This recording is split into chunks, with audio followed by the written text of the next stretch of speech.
Praise the Lord. சங்கீதம் 147 5ஆம் வசனம்.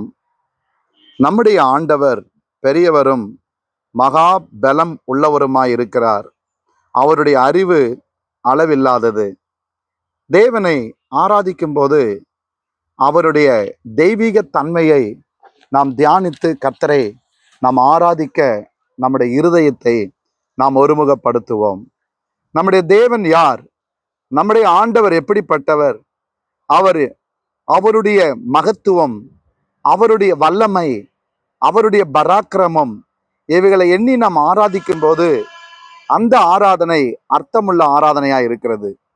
இந்த நாளில் நாம் கர்த்தரை ஆராதிக்கும் போது நம்முடைய ஆண்டவர் பெரியவரும் மகாபலம் உள்ளவருமாய் இருக்கிறார். தேவனை ஆராதிக்கும் போது அவர் வானத்தையும் பூமியையும் படைத்தவர், அந்த சராசரங்களை உண்டாக்கினவர். தேவனுக்கு கொடுக்க வேண்டிய கனத்தை தேவனுக்கு மட்டும்தான் கொடுக்கணும். நான் பிதாவானால் எனக்குரிய கனம் எங்கே? ஆண்டவர் எதிர்பார்க்கிறார். அவர் பெரியவர், வானாதி வானங்களை படைத்தவர்.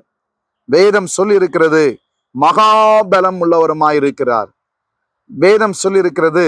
இந்த வார்த்தையில தேவ பலத்துக்கு நிகரான ஒரு பலன் உலகத்துல எந்த ஜீவனிலும் இல்லை, எந்த பிரபஞ்ச சக்திகளிலும் இல்லை.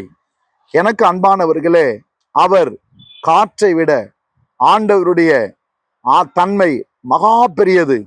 இடி, மின்னல், மழை, பெருவெள்ளம், இன்றைக்கு நாம் எதெல்லாம் நம்முடைய பலத்துக்கு மிஞ்சி பெரியவைகளாய் பார்க்கிறோமோ அவைகளை உண்டாக்கினவர் தம்முடைய கரங்களிலும் தம்முடைய கட்டுப்பாட்டிலும் வைத்திருக்கிறவர் தான் நம்முடைய ஆண்டவர்.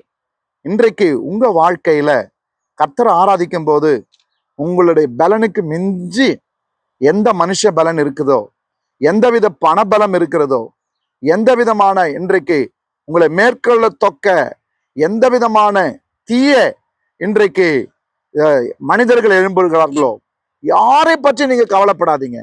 நான் ஆண்டவரை மட்டும் ஆராதிக்கணும். அவருடைய தன்மையை நம்முடைய உள்ளத்துல தியானித்து மகா பெரியவரும் மகா பலனும் உள்ளவருமாய் இருக்கிற தேவனை ஆராதிக்கிறேன் என்று சொல்லி அந்த மகா பலம் உள்ள தேவனை நாம் ஆண்டவருடைய சமூகத்துல தியானித்து ஆராதிக்க வேண்டும்.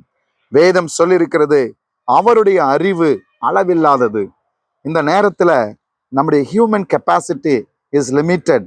நம்முடைய அறிவு கொஞ்சம், நம்முடைய நினைவுகள் கொஞ்சம், நம்முடைய ஆற்றல் கொஞ்சம், நம்முடைய திறமைகள் கொஞ்சம், நம்முடைய நாட்களும் கொஞ்சம், நம்முடைய எல்லாவித வேகமும் கொஞ்சம்தான்.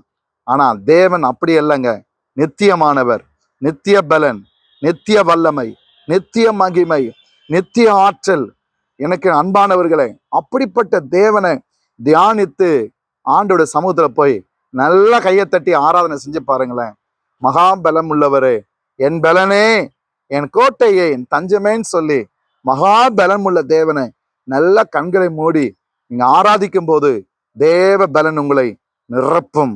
ஆம் பிரியமானவர்களே, நம்முடைய ஆராதனை வெறுமையானது அல்ல, அது நிறைவானது. நம்முடைய ஆராதனை குறைவானது அல்ல, மகாபலம் உள்ளது. இந்த நேரத்துல இந்த குணத்தோடு நாம் கர்த்தரை தியானித்து நாம் ஆராதிப்போம். இந்த நேரத்துல எல்லாரும் கண்களை மூடி, நல்ல பிதாவே, நீர் கொடுத்த இந்த வார்த்தைக்காக நன்றி.